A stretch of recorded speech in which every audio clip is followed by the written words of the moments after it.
Welcome, dear listener. You've found your way to Sleepy Historian, where the past drifts softly through time and the stories of long-forgotten people unfold in a calm and steady rhythm. This is Boring History for Sleep, your quiet corner of bedtime relaxation and soft storytelling. A soft-spoken history documentary meant not to excite, but to soothe, to offer gentle images from the past, the hum of medieval streets, the calm rhythm of work and trade, until you slowly drift toward sleep.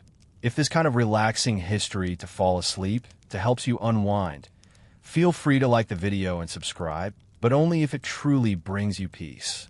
And if you're listening now, wherever you are, perhaps in the quiet of your room or while the rain falls softly outside, let me know in the comments where you're listening from and what time it is. It's strangely comforting to imagine others out there, fans of Roman history, of medieval towns, of archaeology and calm narration, all closing their eyes to the same slow stories. So dim the lights, let the harbor winds whisper, and imagine yourself stepping back into another world. A world of sails and stone walls, of merchants and fishmongers, of distant bells and flickering lamps. Let the myths unfold. Let's begin. Imagine a coast along the northern seas of Europe, perhaps the English Channel, perhaps the Baltic. The air smells faintly of salt and tar. The wooden piers creak beneath the weight of ships. It's the 13th century, and this is a medieval port city, alive in its own slow way. The clatter of hooves on cobblestones, the murmur of traders exchanging words in half a dozen languages. You can hear the gulls calling overhead and the soft wash of the tide below. We'll explore, tonight, what life was really like here. Not the great battles or the loud legends, but the quiet daily existence. The rhythm of mornings and markets, of guild halls and taverns, of sailors who dream of home and townsfolk who dream of the sea. The story can drift without you, the voices of the past carrying softly through the dark. Whether you listen to the end or fall asleep somewhere among the sails and market stalls, history will keep unfolding, steady and unhurried. So take a deep breath, let your body settle, and picture the sea, dark, endless, and patient, as we step into the heart of a medieval port city, where every dawn smells faintly of salt, smoke, and freshly baked bread. Imagine yourself waking before dawn in the soft gray light of a medieval port city. The air is cool and heavy with the scent of sea salt and damp stone. From somewhere beyond the walls, gulls are already calling, their cries mingling with the faint groan of ships shifting with the tide. The streets are still and shadowed, lined with timber-framed houses whose upper stories lean slightly toward one another, as though whispering secrets across the narrow lanes. The ground beneath your feet is uneven, cobbled in places, packed with earth in others, glistening with the dew that has settled overnight. You can hear, from a distance, the soft rhythm of footsteps and the muted thud of wooden shutters being opened. The city is waking. A baker tends to his fire, the orange glow seeping through the cracks of a small oven. The scent of freshly baked bread drifts through the damp morning air, warm, yeasty, faintly sweet. Somewhere nearby, a fishmonger is laying out his catch on smooth, wet planks, silvery herring, mackerel, and small cod, their scales catching the pale light of dawn.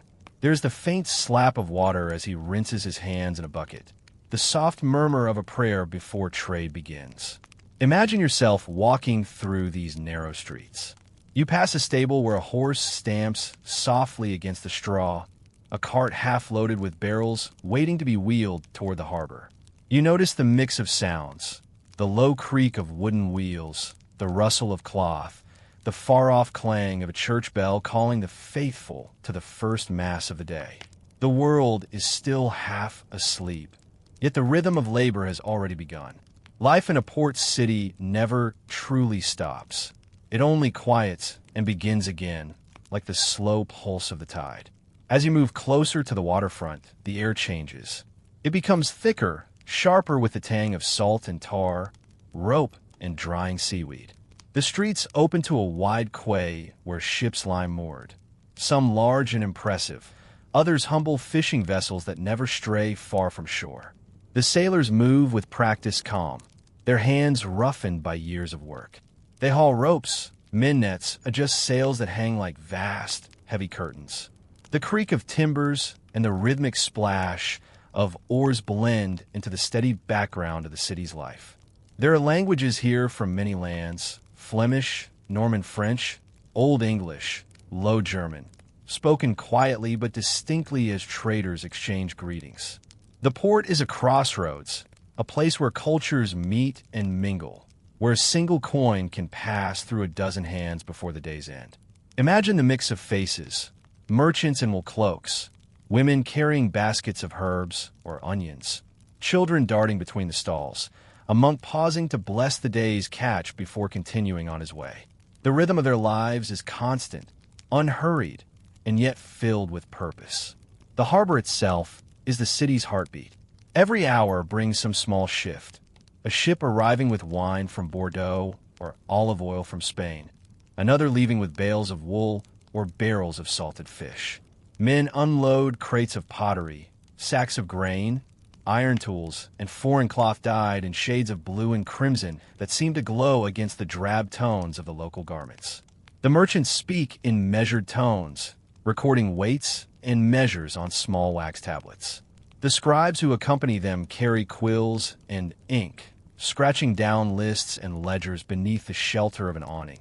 Their faces calm, their movements deliberate. As the morning advances, the hum of activity grows, but it never feels frantic.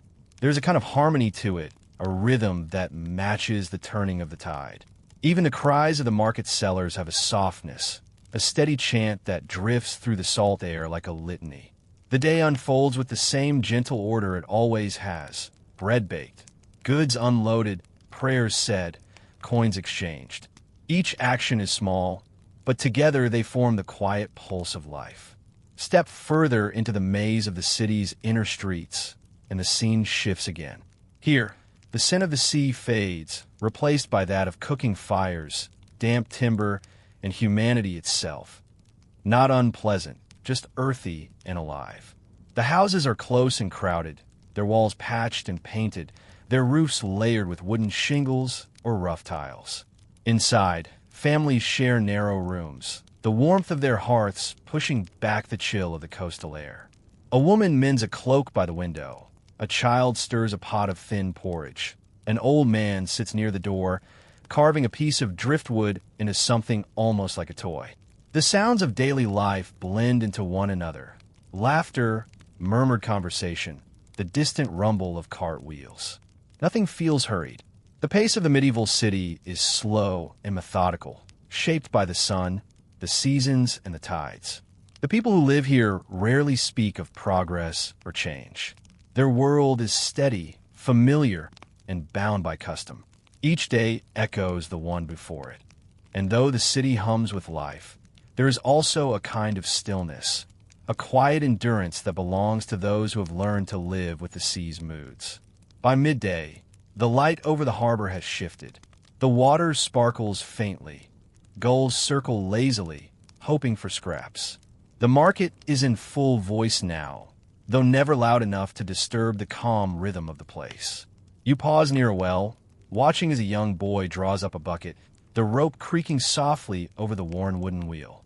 The water is cold and clear. He smiles as he splashes a little over his hands, then carries it off toward his family stall. There's no rush, just the steady unfolding of another ordinary day in a world that moves to the slow rhythm of labor and tide. You breathe in the salty air again, noticing how the scent of fish and bread, tar, and will all blend into something distinct and strangely comforting. This is what life was like, not grand, not heroic, but endlessly cyclical, calm in its own way. The people here would never think of their world as history. To them, it is simply life, full of repetition, effort, faith, and the quiet satisfaction of survival.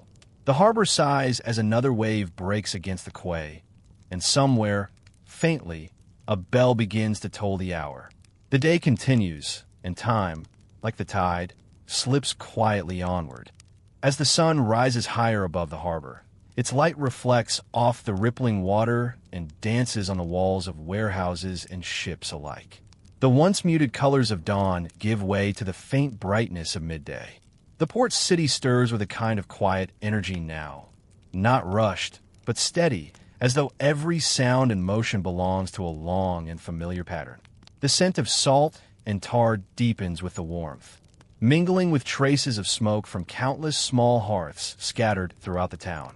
You can almost feel the day settling into its rhythm, a balance between work and the slow drift of time. At the water's edge, stevedores and dockhands labor methodically, muscles moving beneath rough-spun shirts. They work in silence or speak softly, voices low against the hum of the wind.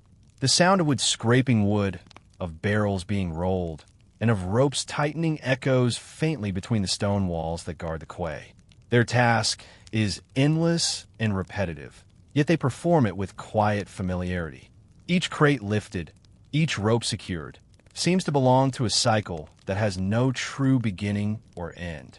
The harbor is a living machine, powered by the patience of its people. Further inland, the market continues its slow transformation through the hours. The early bustle of fishmongers give way to the soft chatter of cloth sellers, spice merchants, and traders of small luxuries. Polished shells, bead from distant lands, dyed ribbons, and embroidered caps. The voices overlap gently, rising and falling like the tide. A woman examines a length of blue wool, running her fingers along the weave. A merchant smiles faintly, not pressing the sale, only waiting, as if he has all the time in the world. There is no rush. The pace of trade follows the rhythm of the day, not the pressure of the clock. Imagine yourself pausing by a narrow alleyway that opens between two leaning houses. The shadows here are cool and quiet. You can hear the soft clatter of a loom within one of the homes, the gentle, repetitive sound of a shuttle sliding back and forth through threads. Inside, a weaver sits before her frame, her movements smooth and practiced. The light that filters through the window glints on the fine fibers as she works. Her hands move automatically, almost meditatively, creating a pattern she has woven countless times before. For her, this labor is both livelihood and ritual, as comforting as prayer. Nearby, children play in the dust, their laughter soft and fleeting. They chase one another around a stack of barrels, their voices carrying briefly before fading into the general murmur of the street. Their toys are simple: a stick, a carved wooden ball, a length of rope. Yet their joy fills the quiet corners of the town. Every so often, one pauses to watch the ships, eyes wide with curiosity, perhaps imagining the world beyond the horizon. In a place where the sea is ever present, dreams of travel are common, though few ever leave. Most are bound to this place, their lives tied as surely as any mooring line. As the afternoon wears on, the smell of cooking fills the air. Fires are rekindled, pots simmer on stoves, and the aroma of stew and bread drifts through open doorways. Meals are humble but sustaining. A bowl of pottage made from peas and barley, perhaps a slice of salted fish, or for the luckier households, a little meat preserved from the previous week. Families gather around wooden tables, their conversations quiet, voices carrying through the open shutters. There is laughter sometimes, though muted, stories told not for entertainment, but for companionship. The rhythm of their lives depends on this simple togetherness, a small comfort against the harshness of the wider world. Down by the docks, the pattern continues. Sailors sit in the shade of their ships, mending torn sails or repairing nets. They speak in low tones, sometimes humming old sea songs that have no clear beginning or end. The notes drift lazily on the wind. One can imagine the weight of their lives. Weeks at sea, nights spent under endless stars, and the strange comfort of returning to this same harbor time after time. Their world is defined by waiting. Waiting for the tide, for the next voyage, for the slow turning of fortune. The city's craftsmen, too, are busy in their workshops. The rhythmic tapping of a blacksmith's hammer echoes faintly through the air, not loud, but steady, a heartbeat in iron. Sparks rise briefly and vanish, leaving only the smell of metal and smoke. Across the street, a cooper shapes the curved staves of a barrel, his knife scraping softly as he works. These sounds, these movements have filled the same air for generations. To live in such a place is to move in harmony with what came before, to repeat, with slight variation, the actions of ancestors whose names have already faded into the dust of time. Later, as the sun begins its slow descent, the city seems to exhale. The intensity of the day wanes. The voices grow quieter. Merchants close their stalls, covering their goods with cloth. The gulls return to their resting places along the roof lines and masts. Children are called indoors, their laughter replaced by the murmur of evening prayer. The bells toll again, marking the hour of vespers, and their deep, resonant sound carries out over the water. For a brief moment, the entire harbor seems still, as if pausing to breathe. The people of the city do not think of these moments as remarkable. They are the natural order of things. Work, rest, prayer, and sleep, repeated with gentle regularity. Even the smells of the place, smoke, salt, damp timber, bread, tar, form a kind of familiar comfort. The air cools now. Mist begins to gather along the edge of the docks. The sky turns pale gold, then deepens to rose and gray. Somewhere, a single lantern flickers to life, casting a small halo of light onto the water. The surface ripples softly, as though nodding in reply. Imagine standing there, feeling the faint vibration of the wooden boards beneath your feet, hearing the slow rhythm of waves against stone. The harbor breathes, the city sighs, and the world seems to fold into quiet once more. It is an ordinary evening in an ordinary century, and yet, within its stillness, there is something timeless. The rhythm of work and rest, of trade and tide, continues unchanged as night falls gently over the medieval port. As darkness slowly folds itself over the medieval port city, the hum of daytime, work fades into a softer kind of stillness. The last of the daylight lingers faintly upon the horizon, a dull streak of amber against the deepening blue of the sea. The tide has turned. You can hear it in the gentle hiss of water against the stones and in the creak of the ships that now rest, heavy and still, in their moorings. A cool breeze carries the scent of the sea into the narrow lanes, mingled with the faint smoke of cooking fires being allowed to die out for the night. Imagine yourself walking once more along the edge of the harbor. The world is quieter now. Only a few figures move about. A sailor tightening a rope, a watchman pacing slowly beneath a lantern's dim glow. The wooden boards of the quay are damp underfoot, reflecting faint glimmers of light from windows and torches. Somewhere nearby, a dog barks once and falls silent. From the direction of the taverns comes the muffled sound of conversation, a few voices, calm and low, softened by drink and weariness. Inside those taverns, the atmosphere is subdued. A handful of sailors sit together, sharing a jug of ale. Their words are few, their laughter gentle, as though even joy has learned to whisper in a city that lives by the rhythm of the sea. The tavern keeper moves between the tables, wiping the wooden surfaces with a cloth that smells faintly of bread and smoke. In one corner, a man plucks idly at a lute, playing a tune so slow and steady that it seems to blend with the sighing of the wind outside. There are no grand songs of heroes or kings, only melodies that echo the weariness and calm of ordinary lives. Beyond the tavern walls, most homes have gone dark. The city sleeps early, its people rising and resting with the sun. From an upper window, the dim glow of a candle flickers as someone finishes mending a garment, or writing a line in a ledger, or simply watching the street below. The soft scratch of a quill, the faint rustle of fabric, the whisper of a sigh. These are the last small sounds before silence takes hold. Even the gulls have quieted, huddled together on rooftops and beams, their wings tucked in tight. The sea itself seems to breathe more deeply at night. The waves break gently, their sound mingling with the faint groan of the ships as they shift with the current. The The harbor smells of salt, tar, and old wood, a scent that never truly fades. Lanterns sway on the masts, their small flames mirrored in the water. From the ramparts above the city, a watchman gazes out toward the dark horizon, scanning for lights. The distant glimmer of a returning vessel, or the faint suggestion of a storm beyond the reach of vision. His world is narrow, yet full of quiet vigilance. Further inland, the narrow streets are empty except for the stray movement of a cat or the whisper of the wind against shutters. The uneven cobbles gleam faintly with moisture. In the stillness, the entire city feels almost suspended, neither fully awake nor entirely asleep. The night has its own rhythm here, softer but no less alive. Somewhere, water drips slowly from a gutter. A sign creaks as it sways. The world contracts to the sound of breath, the faint rustle of cloth, the slow, unseen turning of the tide.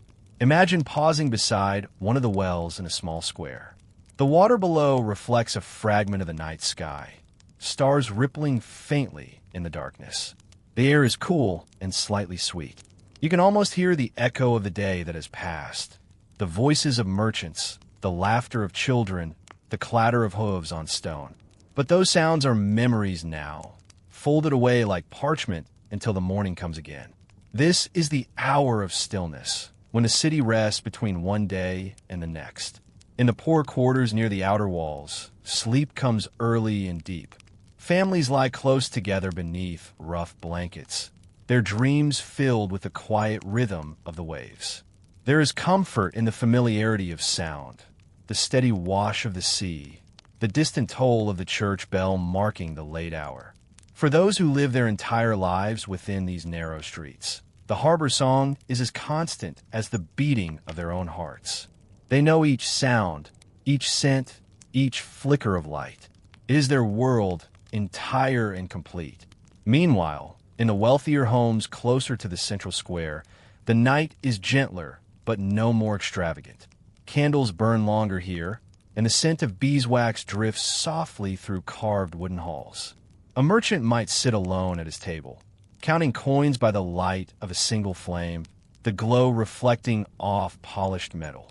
His wife moves quietly through the rooms, securing shutters, whispering to a servant. Even in comfort, there is no haste.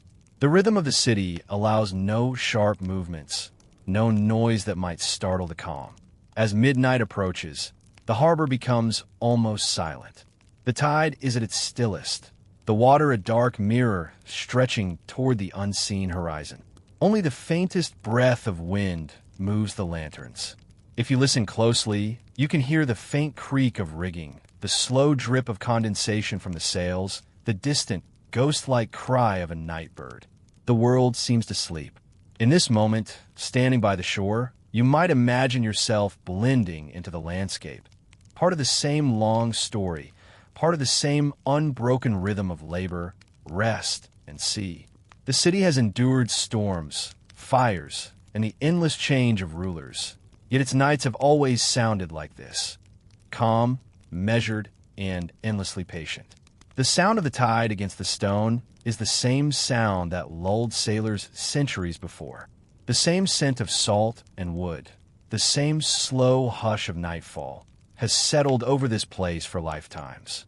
As you listen, you may find your own breath matching the rhythm of the waves. The harbor exhales, and you exhale. The ships creak softly, and you feel your body relax. The past does not sleep. It drifts slow, steady, and eternal, like the tide itself. The medieval port city, with all its noise and life by day, has folded in a silence, waiting gently for the dawn to begin again. Imagine, if you will, a man named Thomas of Rye, a merchant who has lived his entire life beside the sea. His house stands not far from the harbor wall, its beams darkened by salt air and time. The window shutters rattle softly in the coastal wind, and from the upper room, he can see the ships that come and go, the tall masts like a forest of wooden spears against the pale sky. Thomas is neither wealthy nor poor. His fortunes rise and fall with the tide, just as his fathers did and his grandfathers before him. Each morning, He rises before the sun, his breath clouding faintly in the cool air. The first light of dawn spills through the narrow cracks in the shutters, painting his small chamber in muted gold. He dresses carefully, a wool tunic of dull green, a leather belt, boots that have known years of use. His wife, Agnes, is already awake, tending to the fire in the small hearth below. The smell of smoke and porridge fills the air. Their children still sleep, curled beneath woolen blankets. The day begins quietly, with few words spoken, for the rhythm of work needs no discussion. It is as familiar to them as breathing. Thomas makes his way through the streets, his boots tapping softly against the cobblestones. The city is half awake. He passes bakers pulling bread from their ovens, the scent rich and comforting. He nods to the fishmongers setting up their stalls, exchanging brief greetings. There is little time for conversation, but the gesture itself, the slight raise of a hand, the quiet acknowledgement, carries a sense of shared endurance. Everyone here lives by the sea's patience and whim. His destination is the wharf, where his small cargo vessel, the St. Mildred, rests in the shallow morning tide. The ship is modest, a single-masted cog with a broad hull and faded paint. Its planks creak faintly, its ropes heavy with dew. To Thomas, it is as familiar as his own hands. He runs his palm along the railing as he approaches, feeling the rough grain of the wood beneath his fingers. The harbor smells of salt, hemp, and tar. Above him, gulls circle lazily, calling to one another in the pale light. Today's business is small but steady. Several casks of wool to be sent north to Flanders, and, in return, barrels of salted herring to be unloaded and sold to the town's traders. The work itself is simple, but it requires care. Every cask is weighed, every seal checked. Thomas keeps his accounts carefully in a ledger bound in worn leather. The ink stains on his fingers tell of years of careful recording, of coins gained and lost in equal measure. He has no illusions about fortune. Profit is fleeting. The sea takes as easily as it gives. By mid-morning, the dock is alive with movement. Thomas oversees the loading of the goods, speaking quietly with his men. They trust him, not because he is generous or grand, but because he is steady. In a world ruled by uncertainty, steadiness is its own kind of wealth. He moves with purpose, yet without haste, the embodiment of the calm rhythm that defines life in this city. The tide rises slowly, lifting the St. Mildred against the pier. The ropes tighten. The sound of straining hemp fills the air. As the sun climbs higher, Thomas takes a moment to rest. He sits on a low wooden crate, gazing out at the sea. The horizon is a pale line of light, the waves glimmering faintly in the distance. He remembers his youth, the first time he sailed beyond that line, to Calais, perhaps, or Bruges. The journey was long and uncertain. The sea seemed endless then, a living thing that could change its mind without warning. He returned with less than he hoped, but with the quiet understanding that such is the way of trade.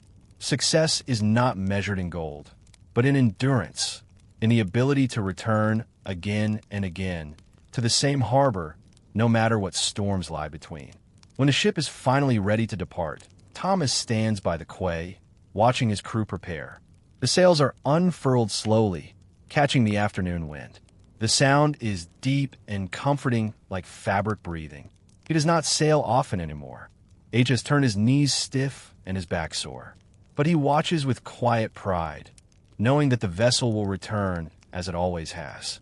He offers a small prayer, not to any one saint, but to the sea itself, that vast and unpredictable God of his life. As the ship glides away from the dock, its wake ripples softly against the stone. Thomas remains there long after it vanishes from sight, the wind tugging gently at his coat. Around him, the city continues, merchants calling, carts rattling, children laughing in the distance. Yet in this moment, he feels the deep stillness of belonging. He is part of something larger, something that endures beyond names or fortunes. The rhythm of his life mirrors the rhythm of the port itself. Rise with the tide, work, rest, and begin again. That evening, he returns home. Agnes has laid out a simple meal, bread, cheese, and stew, steaming gently in the lamplight. Their children chatter softly, recounting small stories of the day. Outside, the sea sighs beyond the walls, ever present. Thomas listens as the bell tolls in the distance, marking the end of another day. He smiles faintly.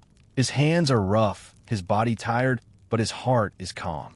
He knows that the sea will call again tomorrow, and he will answer, just as he always has. In the dim glow of the firelight, the house seems smaller, but warmer too. The wooden beams creak as the wind passes through. Thomas looks once toward the shuttered window, toward the unseen harbor, and then closes his eyes. The day has been long, but ordinary, and in that ordinariness lies its peace. Outside, the tide continues to rise and fall, indifferent yet constant. Within the rhythm of its breath, the life of the merchant and the life of the city blend into one long, unbroken song. Years drift through Thomas of Rye's life, much like the tide that shapes the harbor walls. Seasons come and go with little drama. The winters are long and cold. The summers brief but generous. Trade waxes and wanes. Fortunes rise and fade. Yet Thomas remains steady, a familiar figure upon the docks, his cloak worn, his beard streaked with gray. To those who know him, he is as constant as the tide itself, a man whose presence signals the enduring rhythm of the port. By now, his sons are nearly grown.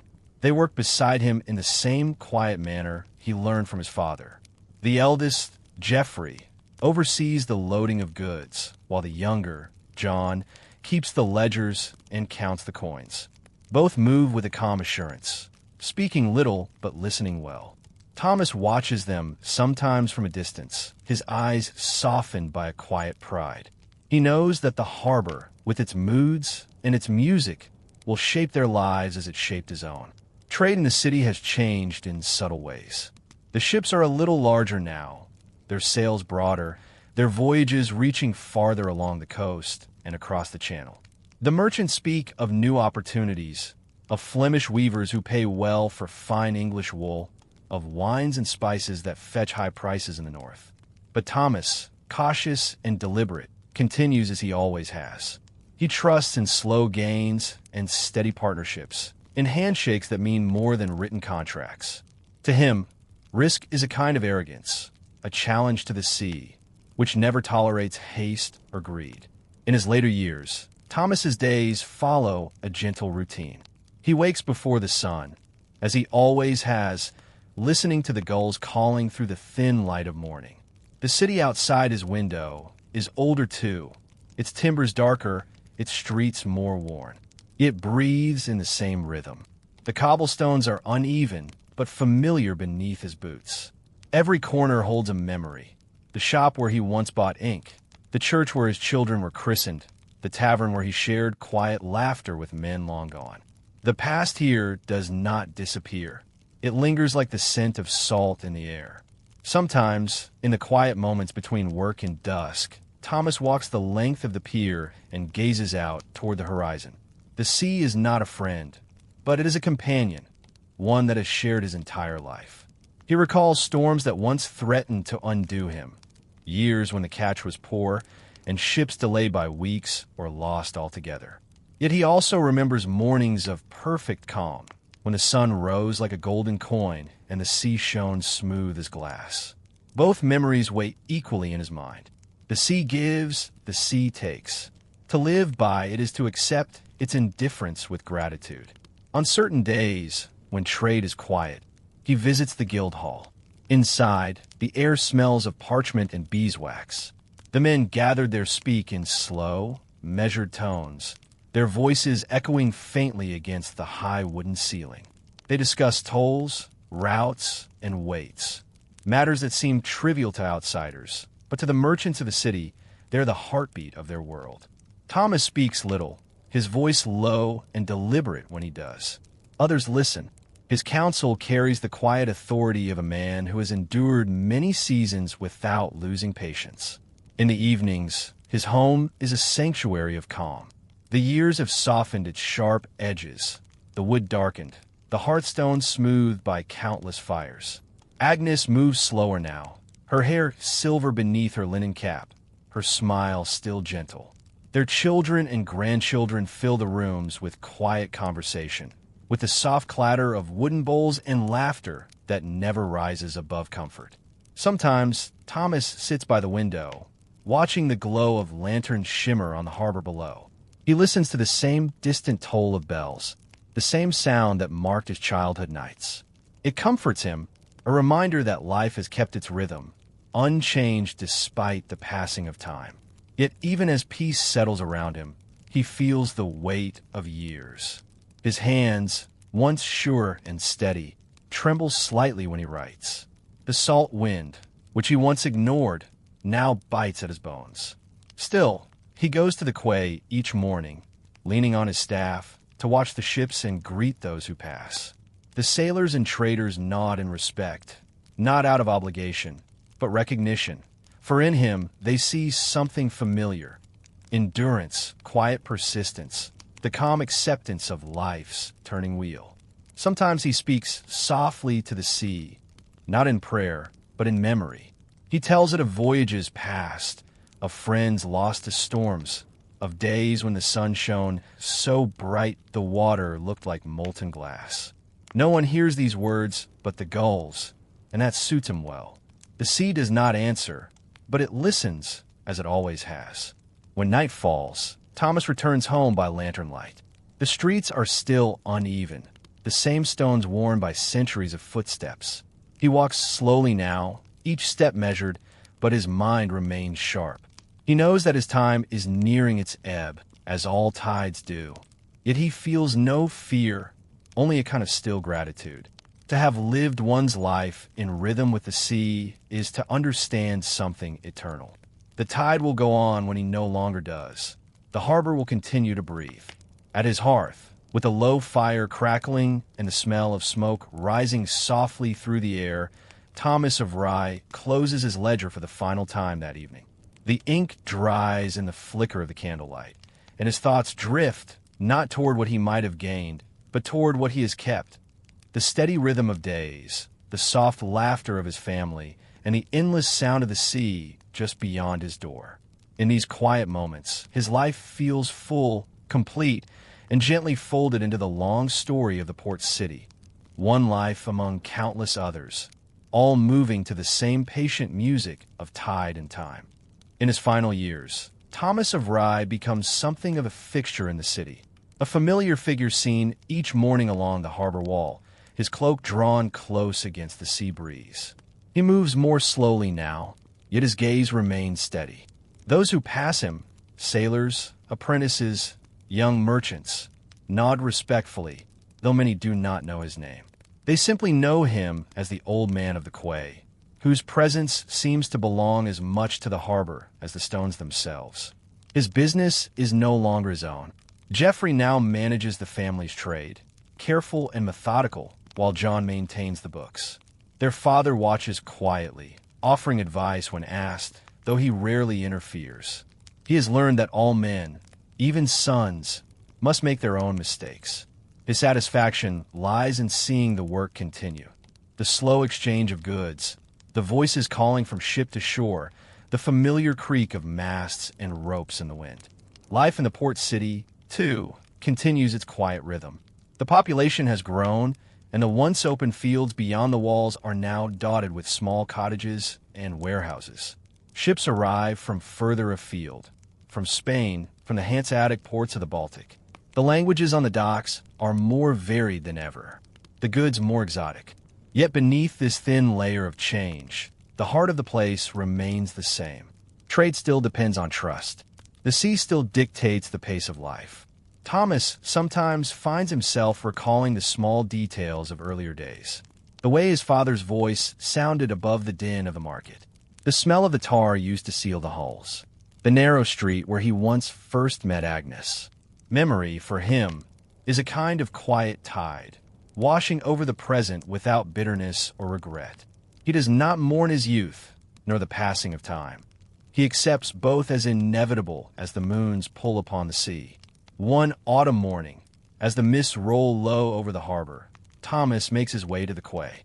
The air smells faintly of smoke and wet rope. The water is calm, touched by the first gold of dawn. He stands for a long while, gazing at the ships preparing to depart. Their sails hang loose, waiting for the wind to rise. Somewhere a bell tolls, slow, deliberate, as though marking the rhythm of his own thoughts.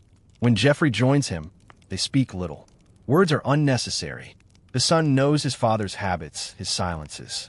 Together, they watch as one ship slips from its moorings and glides toward the open water. Its reflection shimmers briefly on the surface before the morning light dissolves it. Thomas smiles faintly, not at the ship itself, but the thought of its journey, the uncertainty, the patience, the return that may never come. In that moment, he feels not envy, but kinship. Life, he thinks, is little different from such voyages. We set out with hope, we endure storms, and in the end, we come to rest. By midday, the city hums with its usual rhythm.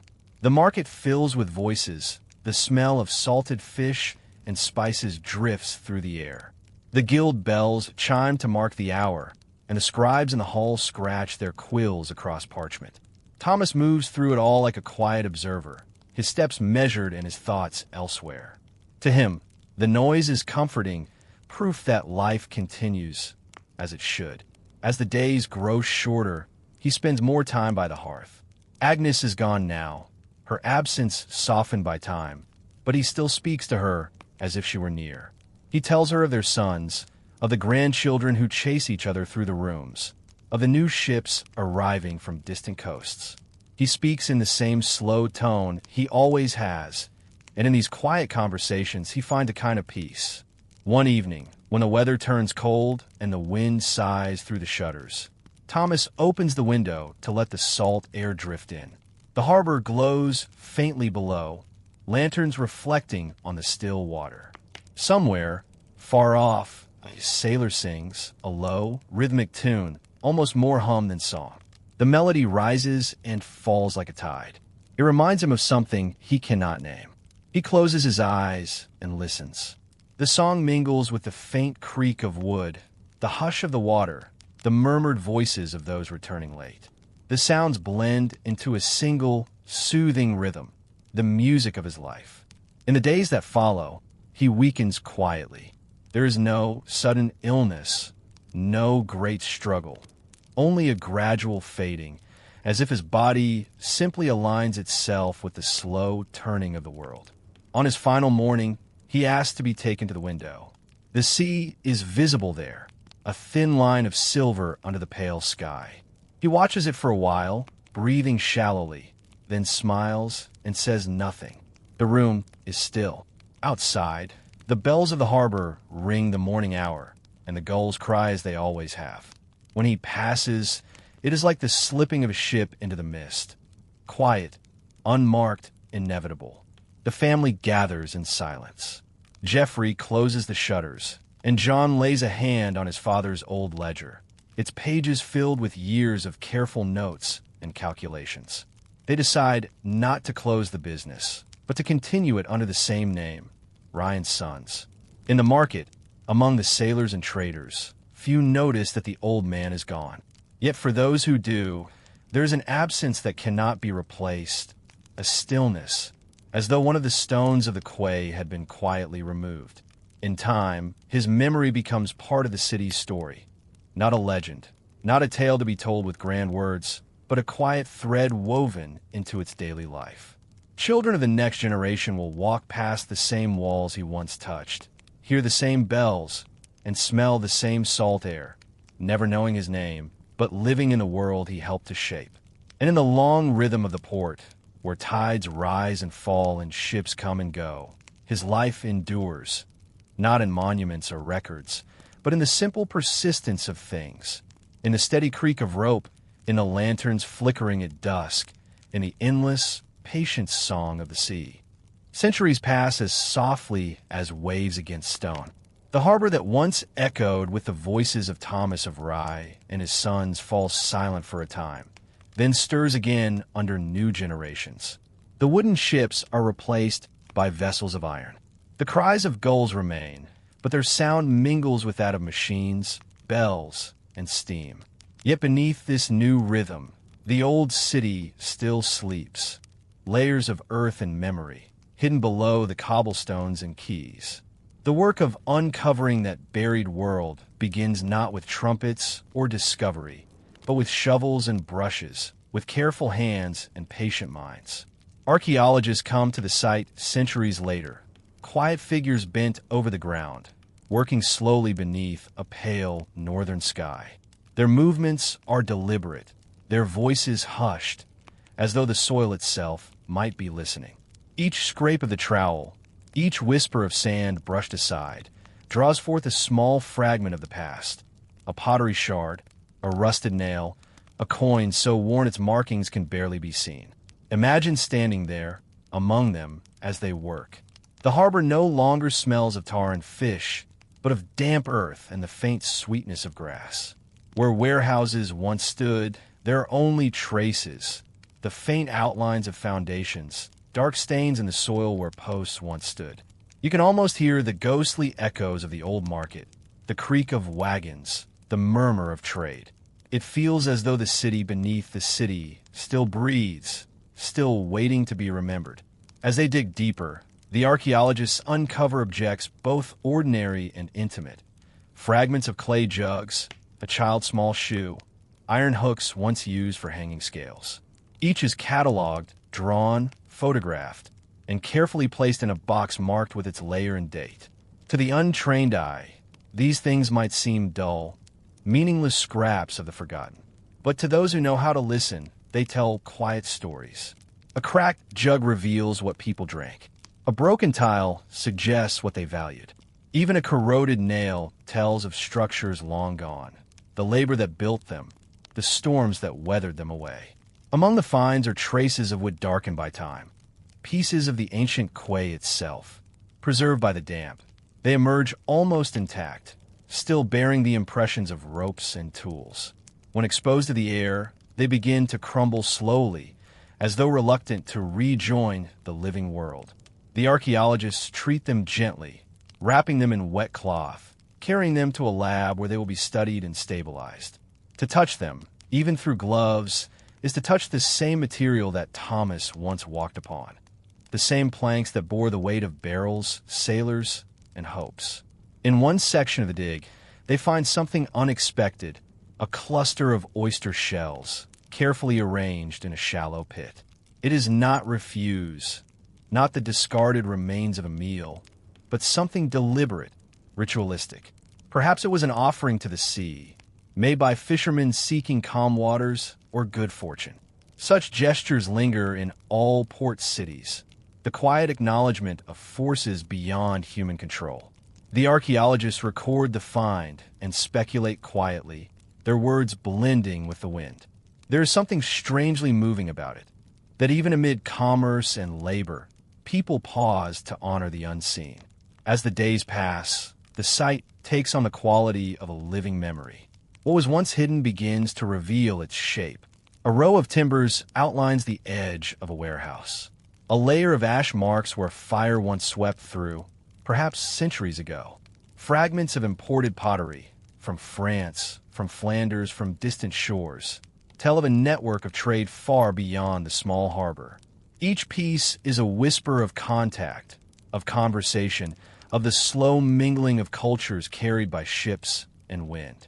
Standing above the trench at dusk, one of the archaeologists gazes out across the modern harbor. The cranes and warehouses cast long shadows over the water. Cars hum in the distance. Yet in that twilight, it feels as though time folds upon itself. The present rests lightly on the past, like a tide over sand. Beneath every modern step, there are stories still sleeping, waiting for the gentle patience of discovery. Even the air feels layered here. The salt sent from the sea mingles with the earthy smell of the exposed soil. The soft sound of gulls echoes faintly above, a reminder that some things never change. As light fades, the archaeologists cover their trenches for the night, laying protective sheets over the exposed wood and earth. Their tools are placed neatly aside. The site falls silent again, as if exhaling after being disturbed.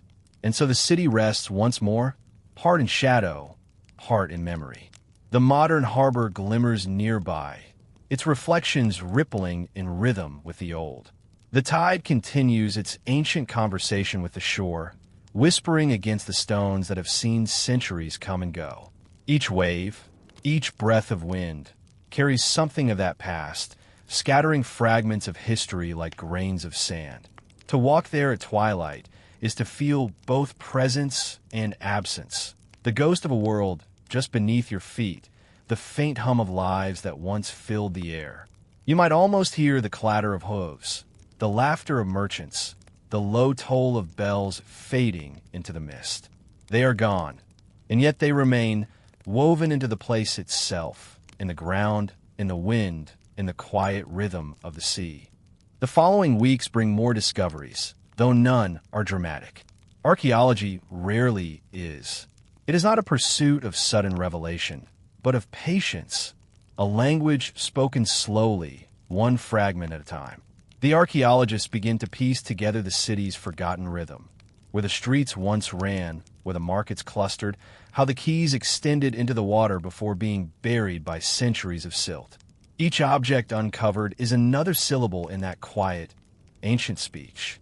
Among the finds are things that speak of daily life rather than grandeur. There are small glass beads, perhaps once sewn into clothing or used in trade, iron buckles green with age, and delicate combs carved from bone, their teeth worn smooth from years of use. In one layer, they uncover a set of iron scales, corroded yet still balanced. The beam trembles faintly as it's lifted, as though remembering the weight of long-vanished coins. There's something almost poetic in the image, a balance that outlasted those who depended upon it, holding its silent vigil across the centuries. As the artifacts accumulate, the team begins to map the story they tell. The layers of soil are like the chapters of a book, each one written in a slightly different dialect of time. The lowest layers belong to the early medieval period, simple, rough, practical. Above them come traces of expansion, of trade reaching outward, of goods flowing through the port like lifeblood. There are shards of imported pottery from France and the Low Countries, their glazes still faintly colored after all these centuries. There are pieces of leather footwear shaped in unfamiliar styles, suggesting visitors or settlers from distant coasts. From these, a quiet picture begins to emerge. The port as not merely a local hub, but part of a vast and interconnected world. A place where people, languages, and beliefs mingled in ways both subtle and profound. The medieval city may seem isolated to modern eyes, but its inhabitants would have understood the world through constant exchange of goods, of words, of customs. The archaeologists, brushing away the earth from each find, can almost sense those invisible connections stretching outward across the sea. One morning, the team uncovers the corner of a small chapel. Its foundations are barely there, little more than a line of stones. Yet among the rubble, they find something remarkable: fragments of painted plaster, still faintly colored with red and blue.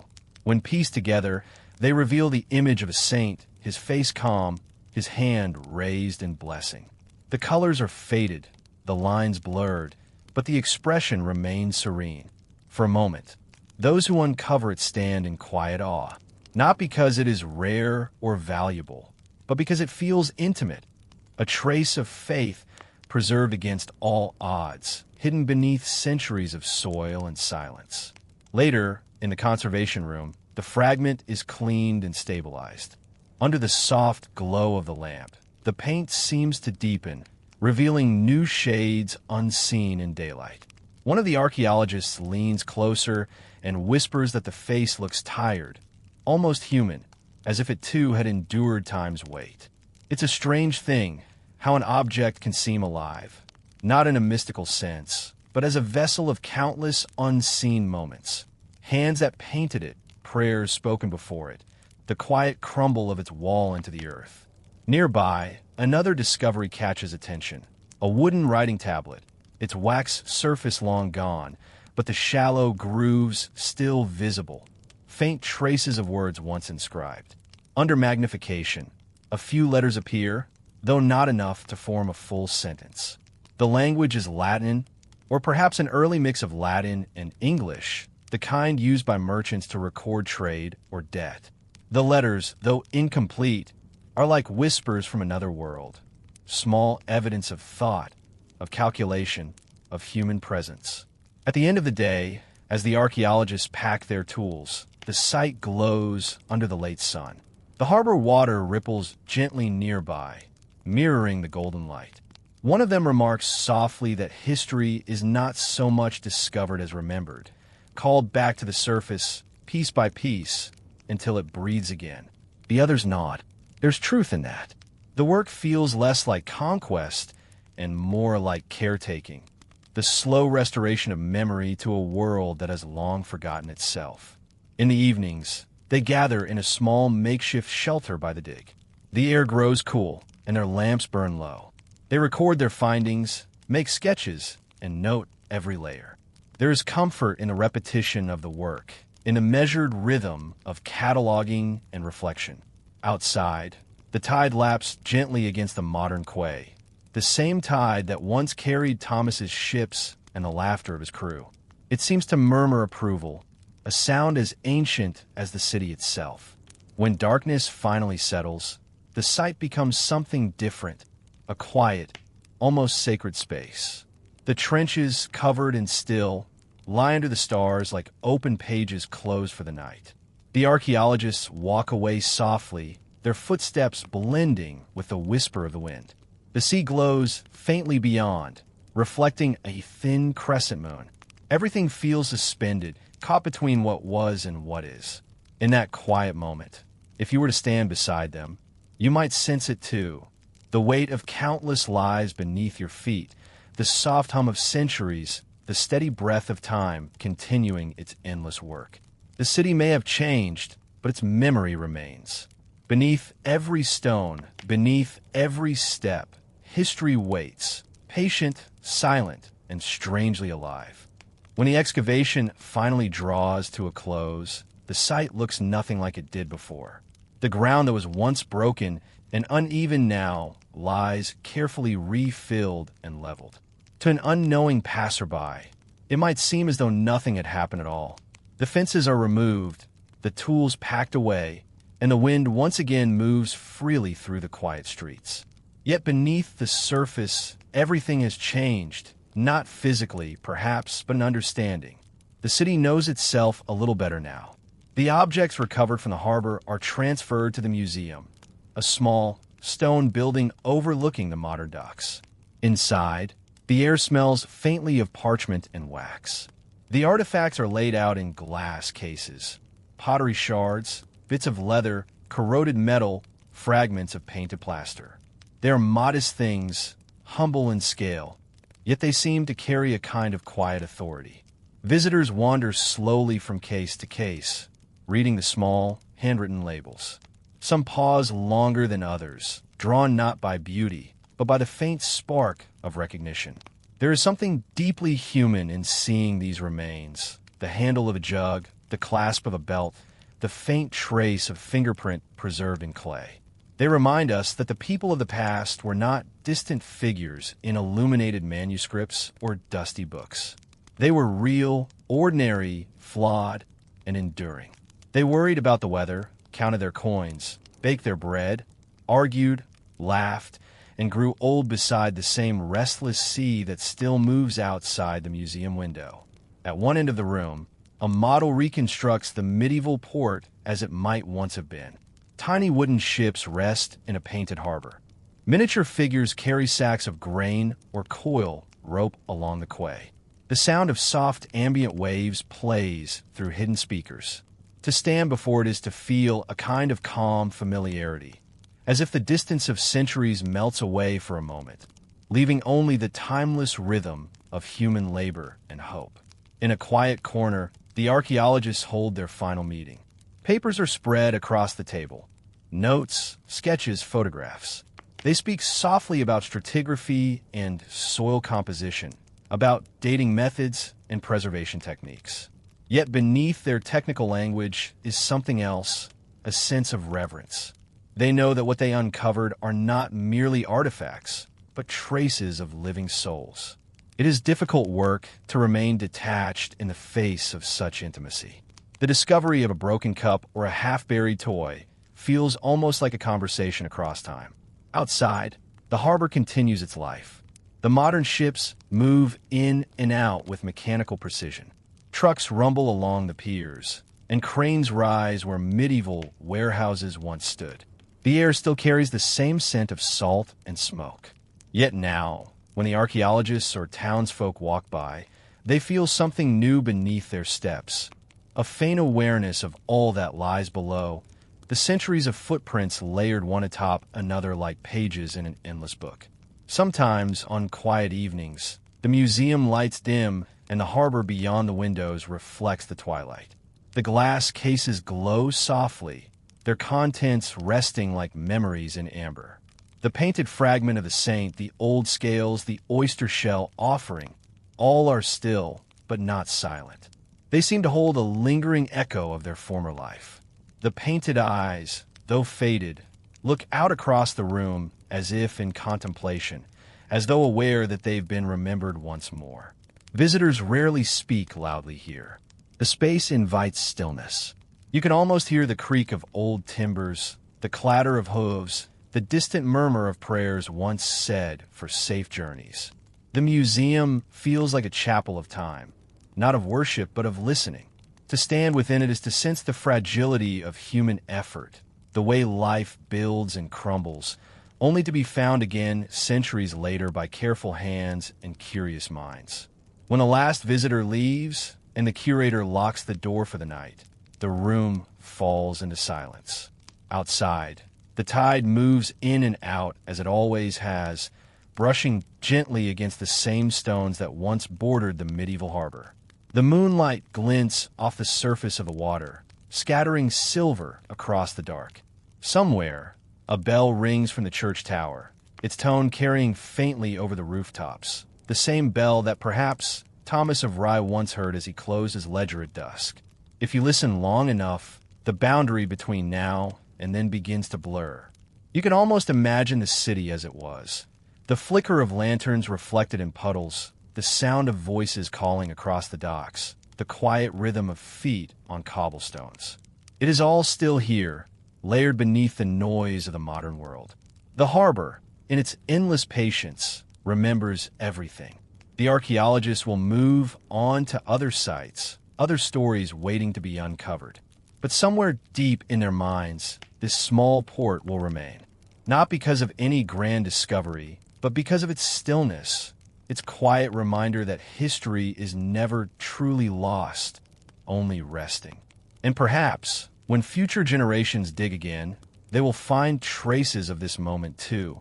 A fragment of glass, a rusted nail, the ghost of a footprint left by those who sought to understand. And so, the cycle continues. Memory buried, memory found, memory retold. The city sleeps again under the same gray sky, the same faithful tide whispering along its stones. Time folds softly like the turning of page.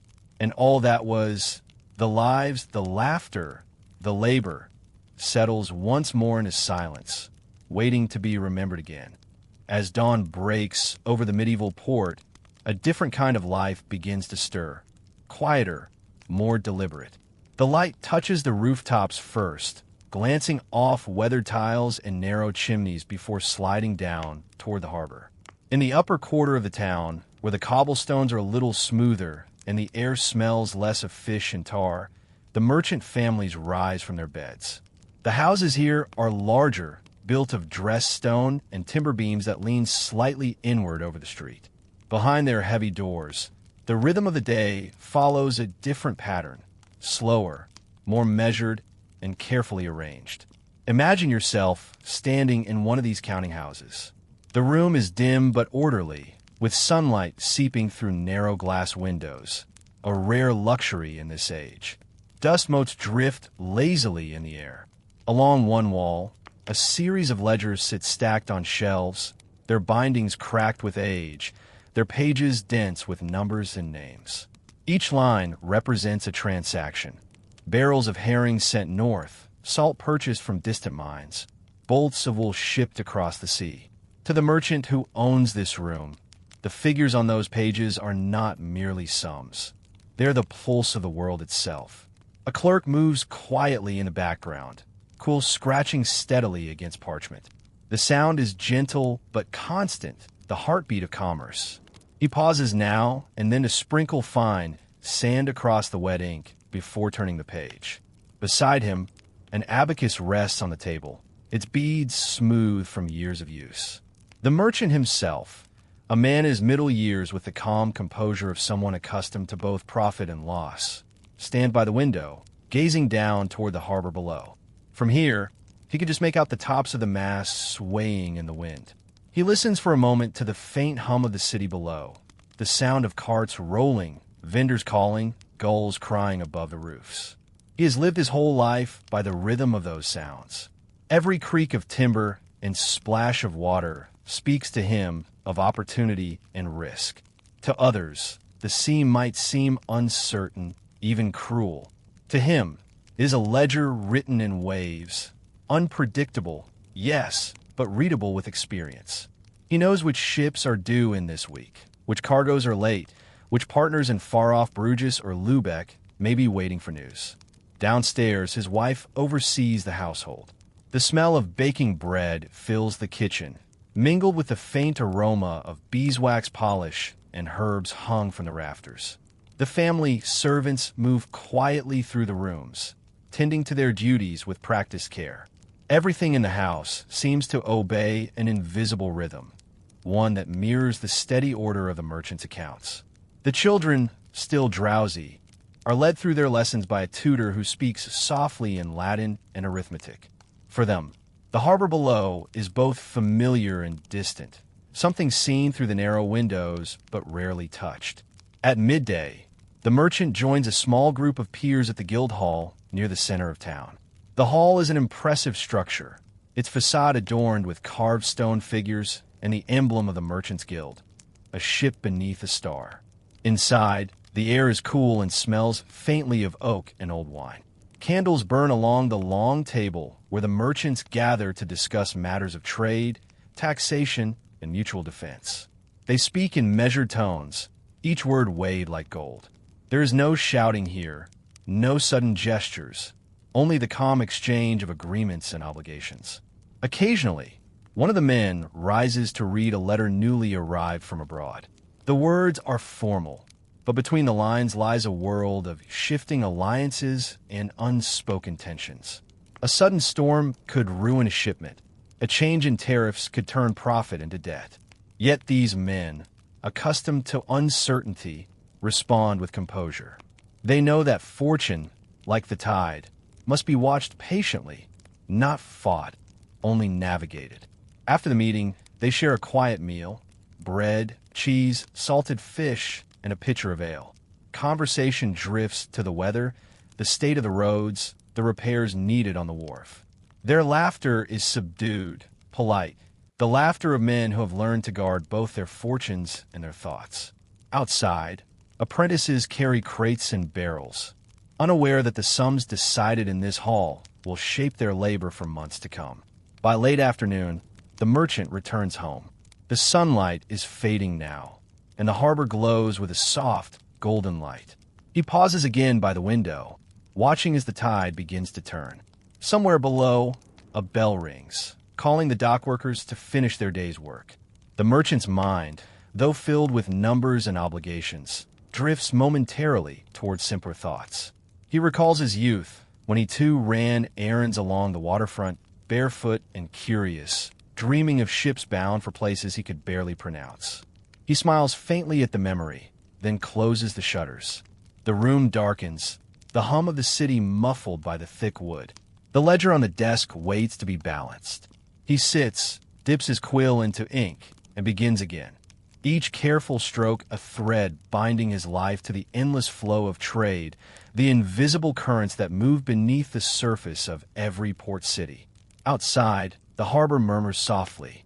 Somewhere in that sound, between the waves and the wind, lies the quiet truth of his world.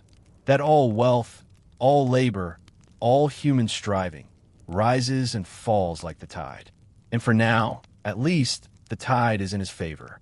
The merchant's home, by medieval standards, is a world unto itself, part residence, part workplace, part symbol of standing. To step inside is to enter a space carefully balanced between comfort and restraint. The thick wooden beams above are polished from years of smoke and touch. The walls are whitewashed and hung with a few woven tapestries, not ostentatious, but fine enough to remind visitors that trade has been kind to this household. The floors, made of oak planks, creak softly beneath each footstep. The front room serves as both office and reception hall. Here, visitors are greeted, partners in trade, guild members, occasionally a traveling scholar or priest. A narrow bench sits by the hearth, where a low fire burns almost constantly, filling the air with the gentle scent of peat and oak. Beside it, a small table is laid with wax tablets, a few coins, and a metal seal bearing the merchant's mark. Each of these simple objects holds quiet authority. In the kitchen, the heart of the household beats steadily. A servant girl kneels by the hearth, turning a spit on which a joint of salted meat slowly roasts.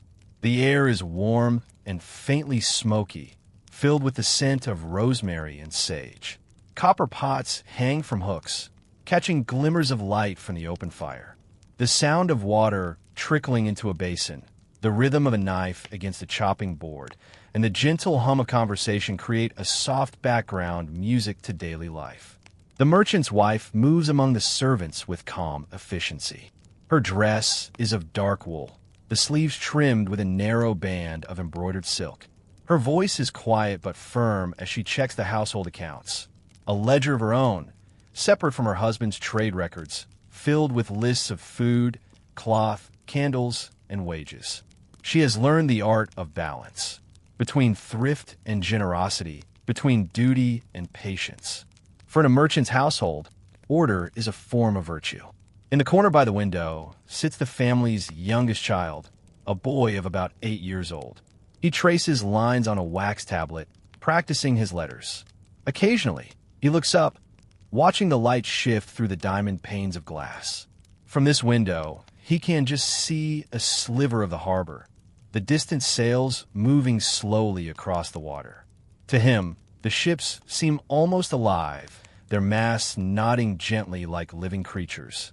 He dreams, sometimes, of going with them, of seeing the wide world as father speaks of in careful tones. But for now, he listens to the rhythm of quills and knives and fire, to the steady heartbeat of the home that shelters him. As afternoon passes, the house grows quieter. The servants work in near silence now, their movements efficient and practiced. Upstairs, the merchant's wife takes her embroidery, a delicate piece showing a ship with a star overhead, and sits near the window.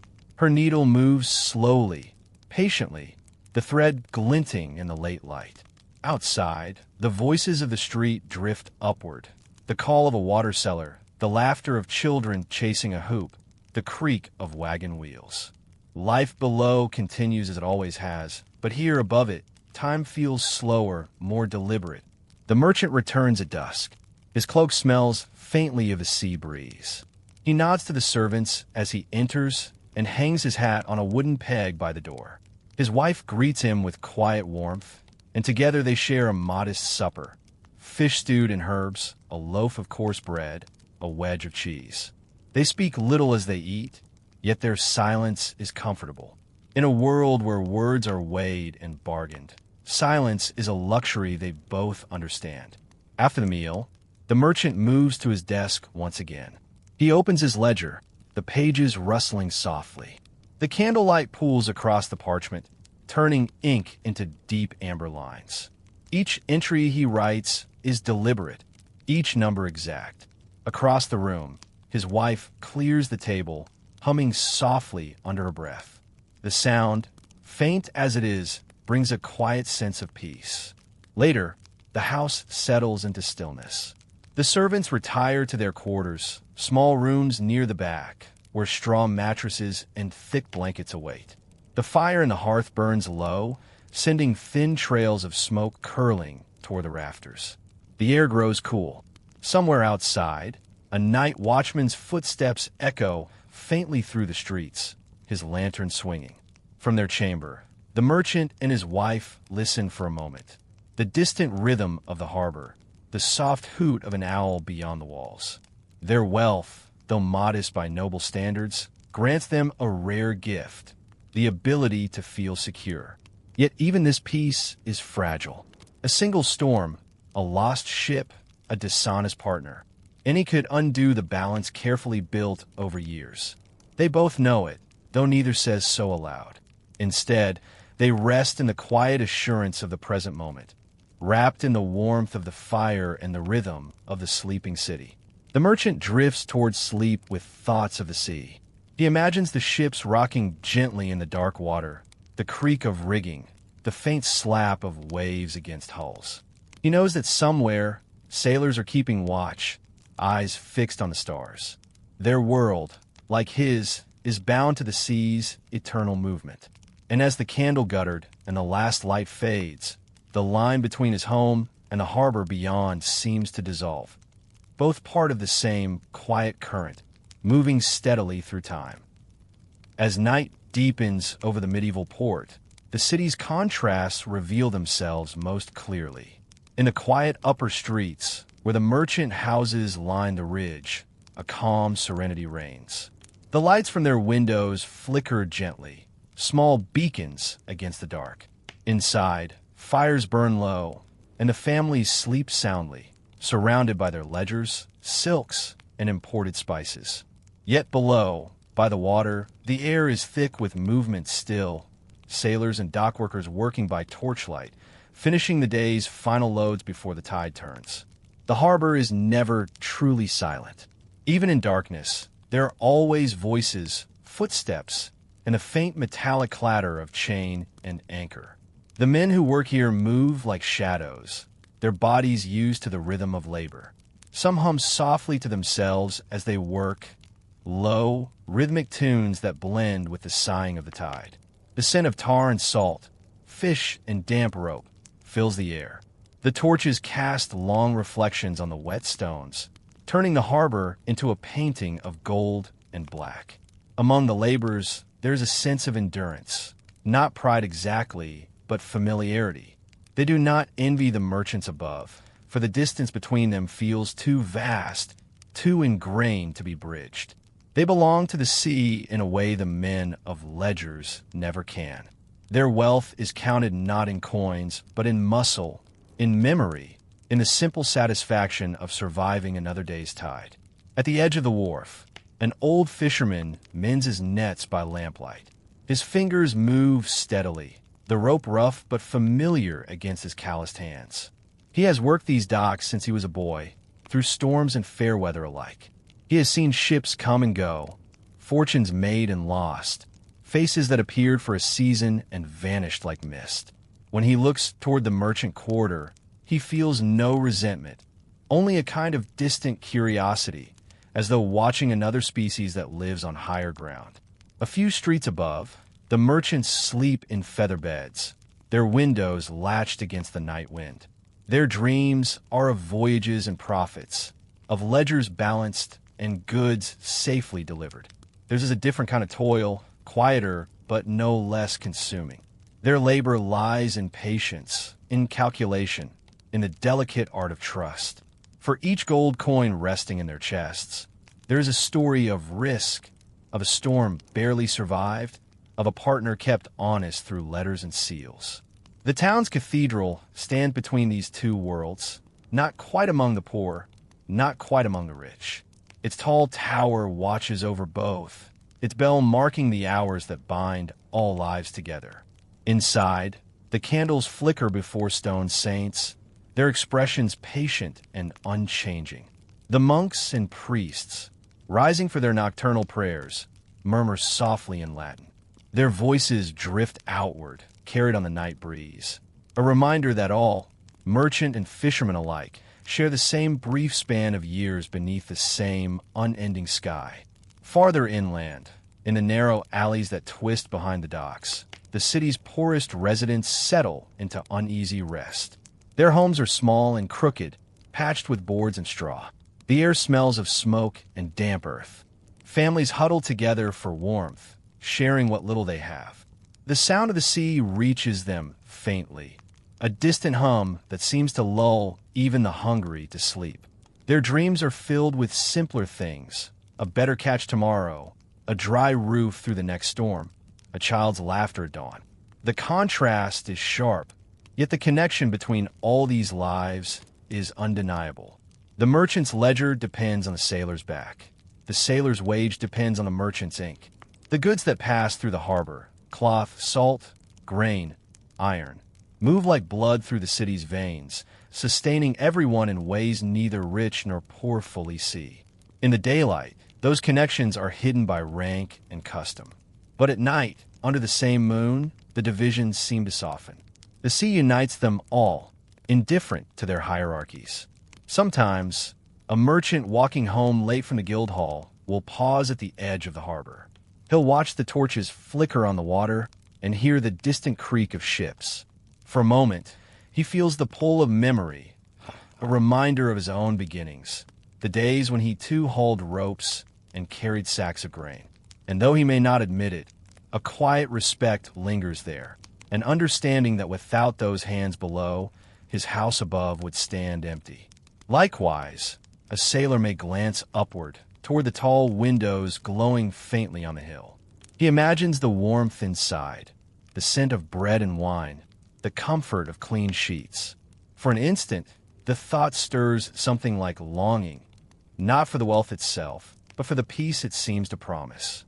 Yet even as he looks, he knows that his place is here, by the tide, where the world feels honest and unshaped by numbers. As the night deepens, the city exhales. The tide turns once more, and the ships rock gently against their moorings. The torches burn lower. The sounds fade, one by one. The clink of metal, the scrape of rope, the shuffle of feet.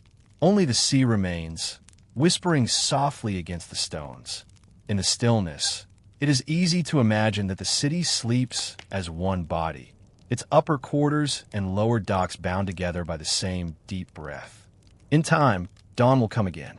The fishermen will rise before the sun. The merchants will open their shutters, and the rhythm will begin anew. The cycle of effort, of striving and survival, will repeat itself just as it has for generations. Yet tonight, in the quiet hour between tides, the divisions of class and fortune dissolve into something simpler, the shared endurance of human life, floating together on the endless sea of time. And for those who listen closely, the harbor itself seems to murmur a truth older than any ledger or coin, that all ships, no matter their size or splendor, are carried by the same water, guided by the same moon, and destined, sooner or later, for the same horizon. And so, the harbor fades once more into the mists of memory. The tide rolls in and out, as it has for centuries, washing over stones worn smooth by countless footsteps. The market cries, the hum of the counting houses, the creak of ships, all grow faint, blending into the hush of the night. What remains is the rhythm, the slow, patient heartbeat of the port itself. Eternal, unhurried, steady as sleep. You've walked tonight through its winding streets, heard the whispers of merchants and sailors, glimpsed the quiet dignity of those who built their lives upon the edge of the sea.